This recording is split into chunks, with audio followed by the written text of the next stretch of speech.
Bonjour à toutes et à tous et bienvenue dans Cinefiles pour une critique de Pirates des Caraïbes. Pirates des Caraïbes 5e volet, la vengeance de Salazar et non pas Saint-Lazare parce que des fois je le prononce mal, sorti en 2017 de son titre anglais Dead Men Tell No Tales de Joachim Ronning et Espen Sandberg. C'est le 5e volet de la série Pirates des Caraïbes, donc une franchise à succès, une franchise avec Johnny Depp qui incarne Jack Sparrow et Geoffrey Rush qui joue le capitaine Barbossa.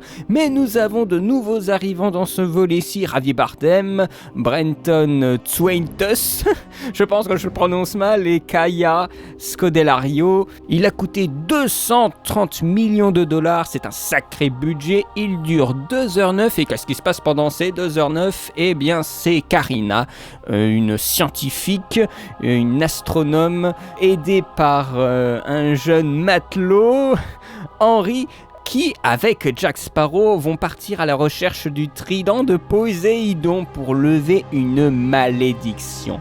Tout un programme, une chasse au trésor, une chasse à l'artefact. Je n'ai pas aimé le film rétrospectivement, avec un petit peu de recul, et en écoutant aussi un petit peu ce qui était dit sur la toile, eh bien je me rends compte que le spectacle qui sur le coup me semblait convenable est en fait une espèce de sauce qui a viré et qu'on essaye de revigourer. Je vais parler du film dans son intégralité en révélant aussi des moments forts et des moments clés, des moments de révélation, bien que ces révélations soient quand même sacrément nazes. Elles sont nazes parce que le film est désespéré. Je trouve que le film est désespéré parce que déjà, c'est que maintenant qu'on a un épisode. Le dernier daté de 2011, donc ils ont pris le temps pour faire la suite. Ça fait une longue période de gestation durant le développement entre la chaise musicale pour les réalisateurs, les problèmes de bankabilité de Johnny Depp avec les différents projets suivants. Vous savez, des projets Transcendance, Lone Ranger, Mordecai, les films de Burton aussi. Tout ça a été sacrément remis en cause par le studio pour continuer à faire les aventures de Jack Sparrow. Mais il y a aussi, peut-être le plus gros problème, le fait est que ce n'est pas le seul film. Il y en a eu 4 auparavant. Il y a eu la trilogie de Verbinski. Ce film-là essaye de sortir un peu de solo tout en s'y rattachant. Il vit dans l'ombre, il essore la franchise jusqu'à ce que il n'ait plus rien à raconter, et c'est le cas un peu dans ce film-là. On peut voir des problèmes de production dans tous les sens, vous savez, à travers le divertissement simple, voilà, vous êtes content, et bien vous voyez des cahiers des charges lourds, et quand vous connaissez en plus bien la série, bien ce cahier des charges vous explose à la gueule. La scène un petit peu cartoonesque sur les terres des Caraïbes, vous avez le côté cartoon, la romance pour les jeunes, bien qu'ici ça soit une romance qui soit vraiment pour les jeunes, puisque quand même ici on a plus l'impression d'avoir affaire à des adolescents, alors que dans le premier Pirates des Caraïbes on avait plutôt affaire à des gens qui étaient beaucoup plus mûrs. Ou en tout cas on nous donnait l'impression esthétiquement qu'ils n'étaient pas des ados de 20 ans quoi.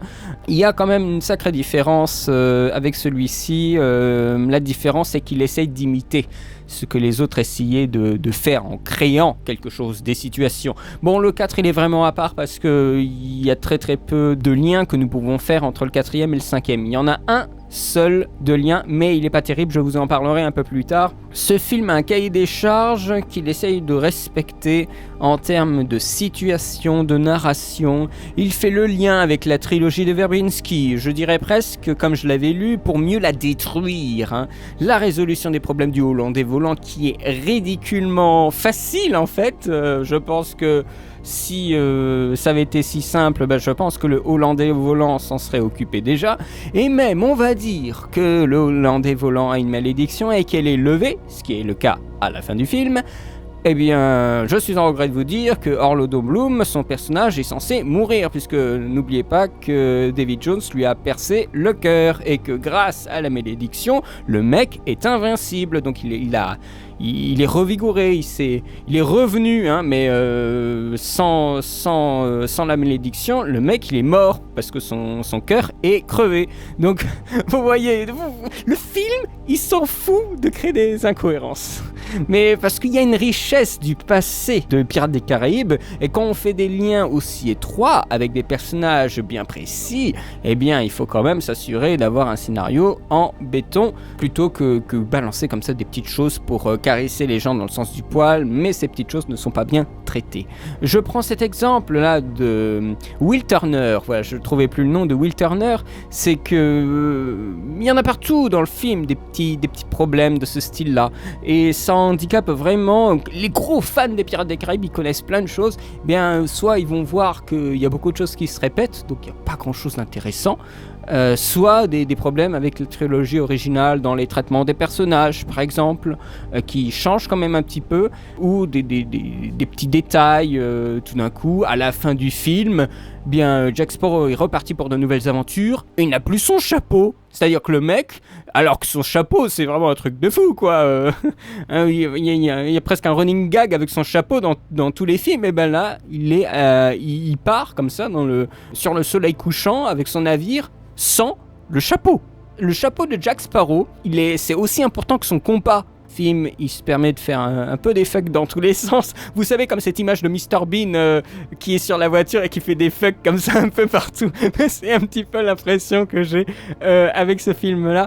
Mais moi, bon, à la limite, ça m'a pas dérangé au premier abord, parce que j'accepte ce divertissement qui fait un petit peu ce qu'il veut, voilà, qui essaye de se détacher un petit peu. Mais bon, vous savez, je l'avais dit pour plusieurs films avant celui-là, avant cette vidéo. Il y a plein de films qui ont autant d'arguments pour être encensés que pour se faire dégommer. Je suis pas forcément là pour faire des listes, vous savez, les listes de gens haineux qui disent « Ah, ça c'est pas bien, c'est pas bien, c'est pas bien, c'est pas bien. Ah bah finalement le film il est mauvais. » Non, il faudrait quand même dépasser un petit peu ça. Je pense que le film il a aussi de gros points forts. Par exemple, les séquences avec justement Will Turner. Alors il y en a deux, au début et à la fin du film. Elles sont vachement touchantes. Alors je sais pas pourquoi, mais c'est peut-être parce que j'aime beaucoup la trilogie originale. J'avais fait les critiques des 3 films, et quand il y a Will Turner, il y a quelque chose qui se fait. Moi, je suis très touché par Will Turner à la fin quand il revoit son fils. Donc Henry, hein, le fameux ado, eh bien c'est le fils de Will Turner qui part à la recherche du trident pour sauver un peu la malédiction de son père. Et à la fin, quand il est pris dans les bras par Orlando Bloom, par Will Turner, eh bien moi ça me touche. Moi ça m'a beaucoup touché. De même qu'au début du film, hein, cet enfant qui va jusqu'au profond des océans pour retrouver son père. Moi ça m'a vraiment touché. On a aussi quelque chose qui est enfin apprécié, c'est d'avoir le Black Pearl qui est de retour. Ça fait quand même quelque chose de revoir le Black Pearl qui était dans une petite bouteille, mais la scène est assez évacuée, comme si c'était plus quelque chose de gênant pour les scénaristes d'avoir encore ce Black Pearl en bouteille. Donc on fait une espèce de petite pirouette pour remettre le bateau en bon état. Ça permet, bien sûr, il y a un petit gag, hein. Il y a beaucoup de gags dans ce film. C'est un film comique, hein. C'est une comédie d'aventure. C'est pas un film d'aventure comique. La comédie prend plus le pas sur l'aventure dans ce film-là. Ça m'a un petit peu gêné. Il y a des éléments d'aventure, mais pas tant que ça. Et ça m'étonne beaucoup de le dire, hein, devant vous. Ce qui lui donne un aspect, j'allais dire, un peu unique. Une idée de one-shot. C'est-à-dire que les gars des studios ne prennent plus le risque de faire quelque chose de bien lié. Non, et il faut faire des one-shots comme ça, on se protège et on fait des bénéfices, parce que imaginez qu'ils aient préparé une suite mais que le premier film ne fonctionne pas, donc en fait ils auraient créé une suite pour rien, une suite qui va se vautrer. Dans la première trilogie, le premier était relativement indépendant, le deuxième donne des enjeux très forts, et le troisième résout tous ces enjeux. Voilà, là dans ce film-ci, il y a de nouveaux problèmes, et ces problèmes sont résolus à la fin. Voilà. Et nous avons, voilà, comme je vous le disais, tous ces cahiers des charges avec un nouveau équipage maudit. Il y a vraiment beaucoup d'équipages maudits sur les Caraïbes. Il faut certainement pas se balader dans le coin, hein. C'est très dangereux. Et tout ce beau monde part dans une chasse au trésor, dans une espèce de machinerie énorme avec des étoiles et des trucs. Oh, c'est un peu pompeux, hein. Encore une fois, il ne suffit pas simplement de mettre une carte au trésor. Non, il y a tout un machin avec des étoiles. C'est un petit peu compliqué, c'est un petit peu chiant à suivre. Moi, je me suis un peu emmerdé devant ces machins. Enfin, moi, j'aurais vraiment aimé une carte au trésor. Non, maintenant, oh là là, carte au trésor, c'est trop simple. Non, maintenant, on va faire un truc tout compliqué, ce qui permet l'insertion d'un personnage féminin que je trouve complètement forcé. Mais il faut aussi du personnage féminin, parce qu'on va dire aussi dans ce film, il y a que des mecs.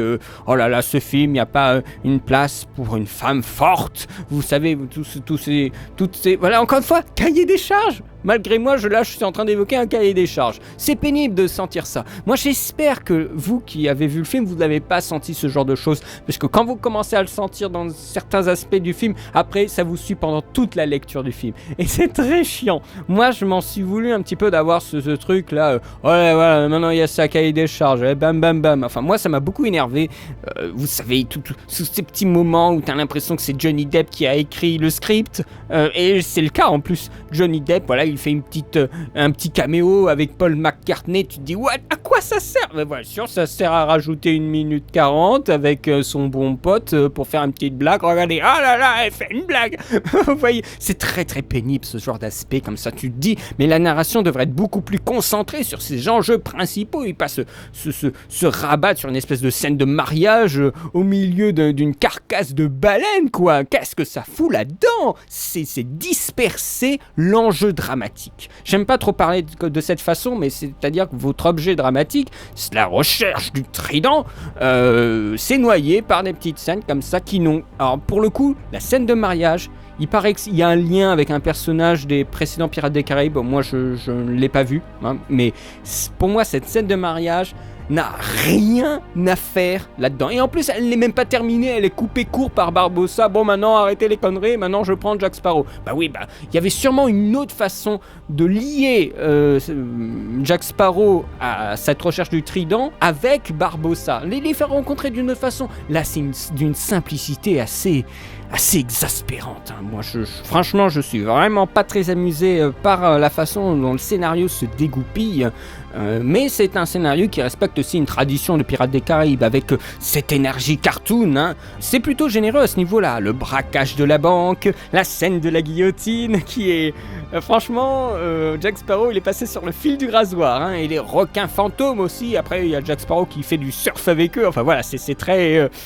C'est très généreux à ce niveau-là. Si on aime, c'est vraiment très agréable. Mais encore une fois, ceci est noyé, assimilé avec d'autres éléments qui sont vraiment, je trouve, contestables. Le fait que le compas de Jack Sparrow bloque l'équipage de Salazar. Pourquoi le compas, tout d'un coup, en passant d'une main à une autre, devrait tout d'un coup débloquer le capitaine? Le compas n'est pas détruit. Enfin, c'est absurde, quoi. Alors, le compas, ça voudrait dire que le compas, c'est le compas de Poséidon, parce que le compas a cassé une partie de la malédiction. Le film, voilà, il se permet plein de petites choses et il n'est même pas cohérent avec son univers. Je pense que le trident de Poséidon aurait pu casser cette malédiction. Le fait que l'équipage de Salazar est complètement bloqué dans l'espèce de périmètre du triangle. Et on aurait pu jouer avec ça. Par exemple, souvenez-vous que dans le 4, je crois bien me souvenir que Jack Sparrow avec le maître Gibbs là, tout un arrivage de bateaux en bouteille. Aurait pu demander à Barbossa de presque négocier un nombre de bateaux avec lui, comme ça Barbossa aura sa flotte, pour prendre d'assaut Salazar avec tout un équipage de bateaux, quoi, de bateaux pris. Enfin, ils auraient pu faire un truc énorme, ou imaginez un truc de fou. Il y a Salazar qui s'en prend au fils de Turner, donc Henry, et tout d'un coup il y a le Hollandais volant qui sort de l'eau et qui commence à batailler le bateau pirate de Salazar. Enfin, voilà, bataille navale, et on n'a pas ça dans le film. Et c'est très énervant pour une production de 230 millions de ne pas être foutu de faire une scène d'action dantesque. La chose dont on se souvient. Dans le 3, t'as quand même la scène finale qui est une scène oufissime où les deux bateaux qu'on nous met en avant pendant 2 épisodes s'affrontent dans un maelstrom. Voilà, et c'est mis en scène avec tout ce que Hollywood peut proposer, donc vraiment une scène mais qui est monstrueuse. Voilà, bah ça on n'a pas dans le film, on n'a pas la scène épique. Et bien sûr quand on a la scène avec le trident, parce qu'à un moment ils y arrivent avec ce trident. Alors déjà le trident, personne n'en parle dans la trilogie originale, ça, je pense que ça aurait résolu un paquet de problèmes, surtout avec David Jones, mais jamais personne n'évoque le trident. Donc vous savez, il y a cette idée toujours de créer quelque chose d'encore plus que dans l'épisode précédent, sans que l'épisode précédent ait mentionné la chose encore plus grande. Donc voilà, ça arrive, tout d'un coup il y a le trident, hein, l'objet légendaire et tout ça, qui apparaît comme ça devant nous, c'est assez ridicule dans cette intrigue, et à la fin il le trouve, et au final, à part faire de vagues remous dans l'eau, le trident il fait pas grand chose, hein, et pour annuler la malédiction il suffit pas simplement de commander le trident, non, il faut le casser, bien sûr, il faut casser le trident, non, ça aurait été trop bien d'annuler une malédiction juste en faisant un truc avec le trident, enfin un pouvoir quoi, pointant, par exemple pointer du trident Salazar ou un truc comme ça, non, il faut le casser, il faut casser la malédiction pour que, et bien sûr après vous avez la chose classique des films Indiana Jones, on casse un truc et tout d'un coup t'as tout le temple qui tombe, là on a les eaux qui se referment, voilà, parce qu'il y avait une ligne qui amenait jusqu'au trident, une ligne qui démarquait en fait les océans. Mais c'est un moment qui est assez beau, hein. Le film vous surprendra pas vraiment dans les environnements et dans les situations, et ça me gêne parce qu'on a très peu de films de pirates, hein, et des films qui évoquent les grandes légendes maritimes, vous savez, les choses qui vous font fantasmer, les Moby Dick, les Kraken, et vous savez tout ça, et on souhaite toujours que Pirates des Caraïbes nous envoie plein la gueule quand on a des scènes épiques en mer, et ce film là c'est assez bas, c'est pas terrible, hein. Ça me fait chier, hein, parce que moi j'aime bien Pirates des Caraïbes, mais c'est un film qui n'avance pas, en fait, qui ne va pas vers l'avenir, c'est un film qui est tourné vers le passé, de par ses personnages. Les deux personnages jeunes ne sont que des reflets des personnages passés, et encore dans le scénario on a évité le fils de David Jones, hein, Dieu merci. Karina et Henry sont les progénitures respectives de Barbossa et de Will Turner. On a une romance, dans ce cas-là, de deux ados. On met la progéniture aussi pour continuer la série. Le problème, c'est qu'ils n'ont pas de charisme, mais ça, c'est encore une autre affaire. C'est clairement, comme pour beaucoup de films, on ne sait pas quoi raconter avec les adultes, puisque leurs grands problèmes sont résolus. Donc, on a une romance, voilà, avec ces deux personnes qui sont différents, qui vont s'aimer à la fin du film, et blablabla. Enfin, tout ça, vous avez déjà vu, c'est de la romance de film télé Disney. Enfin, il n'y a rien de plus que ça, avec des personnes bien sûr qui sont jeunes, donc qui sont pas demandants en termes de cachet, parce qu'encore une fois le Johnny Depp, pardon, il a demandé des dizaines de millions, hein, donc avoir des acteurs jeunes, ce sont des acteurs manipulables, influençables très rapidement, hein, qui font venir des jeunes en salle. Le film est quand même là pour séduire les jeunes, donc il faut des acteurs jeunes.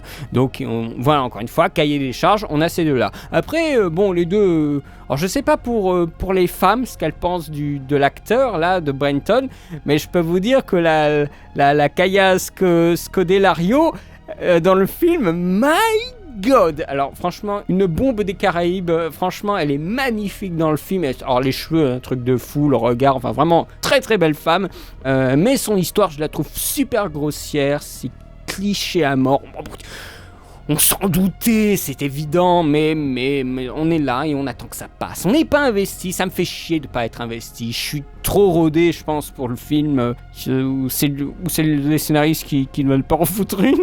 Bon, mais en limite, je lui en veux pas, mais ouais, c'est plus ça. J'en veux pas forcément au film parce qu'il est comme ça, il cible un public auquel je ne fais plus peut-être partie, mais ça me fait chier d'être blasé et d'attendre que les choses se passent dans le film. Il y a beaucoup de moments où j'ai attendu, hein, et c'est pénible de sentir cette sensation d'ennui, alors que c'est des développements forts de personnages. Et voilà, et moi j'étais là, j'attendais, et voilà. Alors au début, ça devait être une sorcière des mers. Ça, je l'avais bien compris, mais ce qui a changé, c'est que Depp avait eu peur que ça ne marche pas, parce que dans Dark Shadows, on avait une sorcière, et le film n'avait pas marché du tout. Suite, je pense à Depp, qui a revu le scénario, ils ont changé un petit peu le personnage féminin féminin de méchante en gentille, en scientifique, qui est à chaque fois traitée en sorcière. Alors ça c'est plutôt sympa parce que on montre vraiment que dans les Pirates des Caraïbes, les hommes ils sont vraiment cons. Vous savez, dans la trilogie originale, à chaque fois ils disent « Oh là là, avoir une femme à bord, ça porte malheur !» Ou ils croyaient à un moment que la robe de la mariée, elle portait malheur, donc il l'a donnée en pâture au Kraken, mais il en avait rien à foutre le Kraken. Vous voyez des choses comme ça, les légendes urbaines des Caraïbes. Et bien là, on a bien sûr elle qui voit des choses dans le ciel et tout ça, et tout le monde dit « Oh, c'est une sorcière! Oh là là, il faut la pendre !» Voilà, c'est amusant, mais bon, ça va 2 secondes, mais après on passe à autre chose, quoi. Et concernant le personnage d'Henry, c'est un sous-Orlando Bloom, il a juste un petit peu moins de classe, parce que voilà, c'est aussi un inconnu pour moi, je ne connais absolument pas cet acteur, il m'a pas vraiment intéressé, je n'étais pas vraiment convaincu, mais il a un certain charisme, parce qu'il côtoie un personnage très très charismatique qui est Jack Sparrow. Alors, le problème est encore une fois, parce que oui, on peut pas avoir une figure charismatique sans problème dans ce film-là, le problème est que Jack Sparrow est montré comme un idiot. Et pas seulement voilà l'idiot qui est chanceux, qui a une chance insolente, mais là c'est vraiment un idiot qui a perdu sa chance pratiquement et qui doit un peu la reconquérir pendant le film. Le mec donne le compas pour avoir du rhum. Bon, très bien. Le problème c'est que juste avant, il avait récupéré la seule pièce d'or qui restait dans le coffre et qu'il avait dévalisée. Il aurait pu donner cette pièce d'or pour avoir son rhum. Mais non, il a donné le compas. Vous voyez ce genre de crétinerie au scénario, ça saute aux yeux qu'il devrait donner cette seule pièce d'or qu'il a gardée pour lui. Et non. Alors, dites-moi si je me trompe, mais je crois pas qu'il ait perdu ou qu'on lui ait volé sa petite pièce d'or qu'il avait gardée du coffre. Et je pense qu'une pièce d'or suffit largement pour une bouteille de rhum. Vous voyez ce que je veux dire ? Plein de trucs comme ça dans le film. Il y a vraiment un changement de traitement de Jack Sparrow dans le film. Vous le sentirez, j'ai pas besoin d'y aller davantage, mais vous sentirez que d'un malin, il devient nul. C'est plus vraiment un personnage dans le film, c'est un gagueur. Une suite de gags le définissent. C'est un petit peu pénible. Je m'en veux d'être de pas avoir suivi le film jusque dans ses délires, de pas avoir accepté toutes ces scènes-là, tout ce qui tourne autour de l'acteur, même tout ce qui tourne autour de l'acteur, tout le film tourne autour de l'acteur, la production entière est tournée autour de l'acteur, personne ne fait de l'ombre à Johnny Depp par rapport à Penelope Cruz dans le précédent volet qui tenait quand même un petit peu la baraque avec lui. Là il y a rien quoi. Et concernant Barbossa, c'est peut-être celui qui évolue le plus dans toute la franchise en fait, puisque d'un mort sans attache, il devient un vivant avec une fille au final, donc il y a un vrai traitement et un retournement émotionnel de Barbossa qui est plutôt pas mal, mais qui est pas très intéressant parce que c'est trop soudain et c'est un peu what the fuck, comme si absolument tous les personnages dans ce film devaient être liés par le lien du sang ou par un lien fort. Non, ça pouvait pas juste être des gens au hasard comme ça qui se tombaient au bon moment. Non, il fallait que l'un soit le fils de l'autre et tout ça. Ce film-là est incapable de renouveler le sens de ses situations et de sa narration, donc on ressort les mêmes trucs. Ah là, c'est le fils de machin qui est maudit et blablabla et blablabla. Mais il est aussi maudit par sa condition de devoir un peu suivre les ordres de Salazar pour rester en vie, quoi. Donc le gars, il est sous pression, Barbossa, mais ça se sent pas tant que ça, parce que le film se déplace dans des détails, alors que se concentrer sur ses axes principaux. Voilà, ces scènes de mariage, par exemple, ou cette chasse au trésor avec cette carte stellaire qui est un peu trop encombrante. Je trouve que ça prend trop de place pour finalement juste indiquer des lieux. Voilà, franchement, il y a un problème, je trouve, dans ce scénario. Je ne saurais pas trop le définir précisément, mais je trouve qu'il y a une lenteur qui aurait pu être court-circuitée, je pense, assez facilement. Et pour terminer, je fais un petit détour par Javier Bardem. Vous l'avez vu en méchant dans Skyfall, dans No Country for Old Men. Vous voyez ce Bardem-là, c'est très ressemblant. Voilà un Bardem un peu fou, vraiment comme dans Skyfall, c'est un méchant pas très imaginatif, c'est un énième maudit, un pirate moisi interchangeable avec par exemple Barbossa du premier volet. Voilà, je trouve que David Jones a beaucoup plus de prestance, il est menaçant parce que c'est un capitaine, et on sent vraiment le capitaine du haut lord des volants. Ici, Salazar est une figure assez monolithique, mais qui ne prend pas sa place au sein de son équipage. Ce que faisait Verbinski, c'est qu'il le mettait toujours en rapport avec les autres personnages. Et les gens de l'équipage intervenaient, et c'est après qu'il y avait Davy Jones qui venait. Et ça dans plusieurs scènes. Par exemple, quand on a la première apparition de Davy Jones, eh bien on a un personnage de l'équipage qui dit oh là là, il y a ceux-là qui ont survécu, les autres sont tous morts. Et après, Davy Jones intervient dans la scène. Quand on a Will Turner qui veut défier Davy Jones, eh bien il se met sur la table et il dit je défie Davy Jones. On a les membres de l'équipage qui sont en train de rigoler, et après il y a Davy Jones qui intervient. Ici l'équipage, c'est comme dans le premier, il est assez interchangeable, et Salazar est très mise en avant, mais comme une figure unique. En fait, il y a très très peu de personnages de son équipage qui se détachent particulièrement. Parce qu'on aimerait savoir un petit peu plus sur cet équipage. Alors ce qu'il fait, le mec, parce qu'il ne sait pas quoi faire d'autre, c'est qu'il nous raconte une histoire. Salazar nous raconte une histoire. Ce qui est quand même assez fort, parce que le film s'appelle Dead Men Tell No Tales. Et c'est un mort qui nous raconte une histoire. Oui, c'est pour la petite blague. Ah oui, en attendant, c'est quand même un petit peu fort de café de nous faire une connerie pareille, quoi. Une tendance, encore une fois, à expliquer des mythes. Bon, ça, on peut aimer, on peut ne pas aimer. On ne peut que constater une tendance aujourd'hui sur Hollywood d'expliquer des mythes. Là, c'est le cas. Expliquer la première, le premier haut fait de Jack Sparrow. Bon, si ce n'était que ça.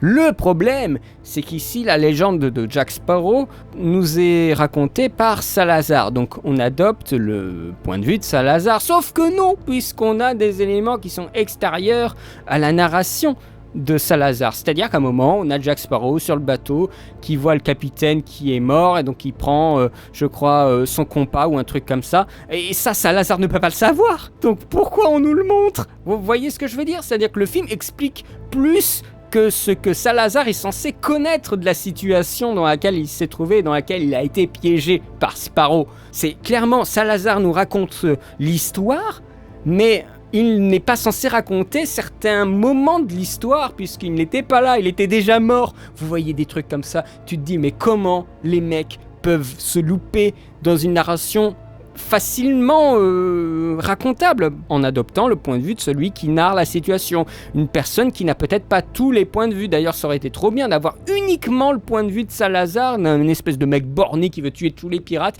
et qui se retrouve complètement coincé. Je pense que ça aurait eu plus d'émotion en fait. Ou tout simplement raconter l'histoire de Salazar et de Sparrow par le biais d'un pirate qui raconte une légende avec tout cet excès qu'un pirate pourrait faire en racontant un haut fait d'armes. Alors, Jack Sparrow, il est passé par là, il a fait ci, il a fait ça. Voilà, mais non, là c'est une espèce d'explication froide et omnisciente de la situation. Donc, je trouve que cette scène est assez symptomatique, en fait, d'Hollywood. Alors, franchement, oui, cette scène, elle est vraiment pas mal parce qu'elle est vraiment symptomatique. Je la trouve bien faite. Même le Jack Sparrow jeune, je le trouve assez bien fait. Alors, je sais pas si c'est un acteur, un vrai acteur, ou si c'est Johnny Depp qui a été rajeuni. Dans quel cas, je trouve que c'est plutôt bien fait, c'est plutôt un bon compromis. Là, il y a un vrai problème de narration. Qui parle et comment ça se fait qu'il sache certaines choses. Et pour la mise en scène, alors ça c'est un peu spécial. Pour la mise en scène, ils ont choisi 2 personnes, donc un duo. Pourquoi avoir pris ces 2 réalisateurs ? Pas forcément pour Bandidas, le film qu'on aime bien citer quand on veut dégommer le film. En plus, Bandidas, c'était pas si mauvais, c'était très très standard, mais c'était pas si mauvais que ça. Mais je pense qu'il y a un autre film qu'ils ont réalisé, les 2 compères, qui est beaucoup plus intéressant, qui a dû être l'élément qui a décidé les studios, c'est Kon-Tiki. Alors Kon-Tiki, c'est un film de 2012 que j'ai pu voir avant de faire cette vidéo, c'est pour ça qu'elle n'arrive que maintenant. Mais Kon-Tiki, alors ça c'est un super film d'aventure, c'est un homme qui a un projet complètement fou, c'est de partir du Pérou jusqu'en Polynésie sur un radeau, pour montrer que les gens d'Amérique du Sud ont migré vers la Polynésie et ont pu passer tous les courants et ont pu survivre en fait à un voyage sur l'eau. Et c'est une vraie expédition à la fin des années 40 qui a été faite. Le film est vachement bien, c'est un super film d'aventure. Ce film a attiré l'attention des producteurs, plus que Bandidas, qui a d'ailleurs été un échec. Mais Kon-Tiki a eu plein de prix, il a eu vraiment un petit prestige. En plus d'aventures buddy movie comme Bandidas, eh bien, ils vont voir une aventure sur l'océan, filmer l'eau, filmer les bateaux sur l'eau. Ça leur a peut-être dit, tiens, ces gens-là, ils pourraient faire le taf pour Pirates des Caraïbes.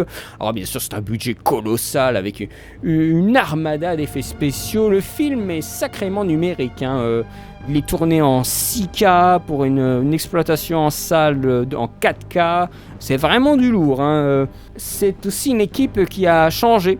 Il n'y a plus Hans Zimmer à la musique, il n'y a plus les mêmes monteurs, les mêmes directeurs de la photo. Il y a vraiment un changement dans l'équipe technique, ça se sent à tous les niveaux, pour essayer peut-être de recapturer le charme des précédents volets. C'est un tournage qui a duré une centaine de jours et c'est un tournage qui a aussi posé un sacré paquet de problèmes. C'est pour ça que ça a ralenti le tout en fait, vis-à-vis du singe, vis-à-vis de la paranoïa d'être piraté, vis-à-vis des différentes blessures des acteurs. Il y a Johnny Depp qui a été blessé, ça a stoppé le tournage, donc une équipe de 200 personnes pendant 2 semaines, vous voyez le bazar, pour donner au final un film qui sent le numérique à 100%.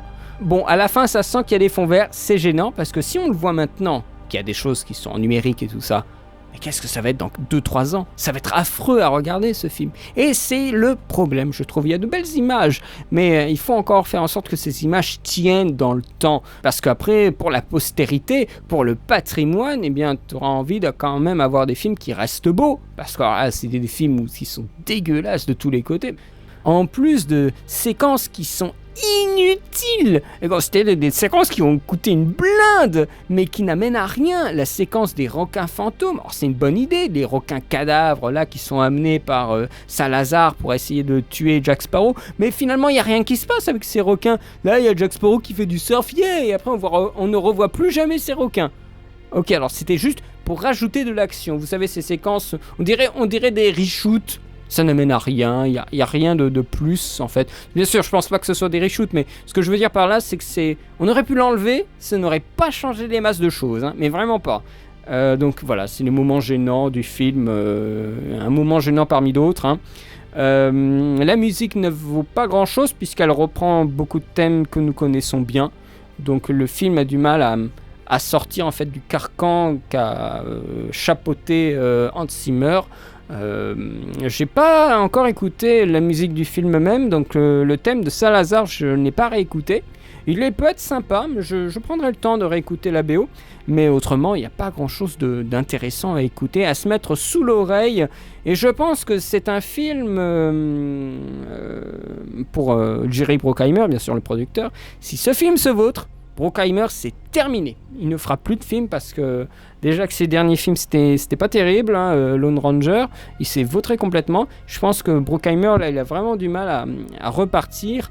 Si ce film-là est un échec, je crois que c'est terminé pour lui. Le film a quelques ressources, mais franchement, c'est pas terrible. Même la réal, il y a des espèces de transitions en flash, quoi. Des transitions en flash avec de la lumière, tu te dis c'est dégueulasse, sur découpage, mais ça vous pouvez bien vous en douter. C'est un blockbuster standard dans sa mise en scène du spectaculaire. Ça fait le taf, mais quand vous avez vu beaucoup de films comme ça, finalement ça reste assez standard et vous y êtes même un petit peu insensible. Et puis quand vous n'avez pas d'émotion particulière par rapport au personnage, et bien vous faites chier. S'il y avait tout d'un coup le Hollandais des volants qui arrive, là je me suis dit oh là là, oh ça c'est cool. Mais en fait non, il n'y a pas tout d'un coup la surprise de l'action, quoi. Donc vous vous emmerdez, quoi. Alors c'est moyen, c'est un film moyen. J'aurais vraiment voulu m'amuser avec ce Pirates des Caraïbes, parce que la trilogie de Verbinski est une putain de série d'aventures. Alors avec ses défauts bien sûr, mais vous voyez ça, il y a une vraie aventure. Celui-là, oui, mais franchement vous pouvez passer à côté. Moi je lui mets un 12/20. Tout a été déjà dit. Le film, la franchise même, et les personnages tournent en rond. Depp ne propose plus rien. Donc pour moi, Je suis un peu refroidi. Je suis refroidi avec aussi le recul par rapport à la séance où j'étais ressorti de la séance. Oui, c'est sympa. Et au final, je me rends compte que le film n'est pas terrible. Mais après, je me suis renseigné pour me désillusionner davantage, je devrais dire.